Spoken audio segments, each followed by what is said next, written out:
जी नाजरीन साडे कोल मैडम रुबीना जी आए ने अज दे इस प्रोग्राम के हवाले नाल तुहाडे नाल गलबात साझी करनगे, अपना तार भी कराणगे। वो की करदे ने अज दा ये जिहड़ा आलमी कानफ्रेंस है उहदे बारे भी गल तुहाडे नाल साझी करनगे। जी मैडम रुबीना जी, बहुत शुक्रिया जी मौका देने का। सब तो पहले तो मैं जिस गल वास्ते इत्थे आई हाँ, मैं हक सच चैनल जो चलानी हाँ, वो भी मैं पंजाबी विच ही बोल रही हाँ। ठीक स्नैक ऐप पे है तो मैं पंजाबी विच ज़्यादा करनी है ताकि अपनी पंजाबी नूं फरोग दईए। लोग यही ना समझे मेहमान ने है तो सिर्फ इंग्लिश बोल सकदियां ने।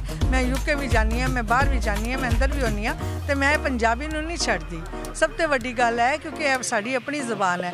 दूजी मैनूं एक बड़ी गल जिहड़ी तंग कर रही सी, वो ये कर रही सी तुसीं जवानां दा नाम लैंदे हो, जट्टां दा नाम लैंदे हो, जट्टियां कित्थे गईयां? पंजाबी जट्टियां दा नाम लिया करो। मेहनत कर मर गई ने पंजाबी जट्टियां, उन्हां दा कोई नाम नहीं लैंदा। ते मैं चाहनी हाँ पंजाबी जट्टां नाल जट्टियां दा भी नाम लो।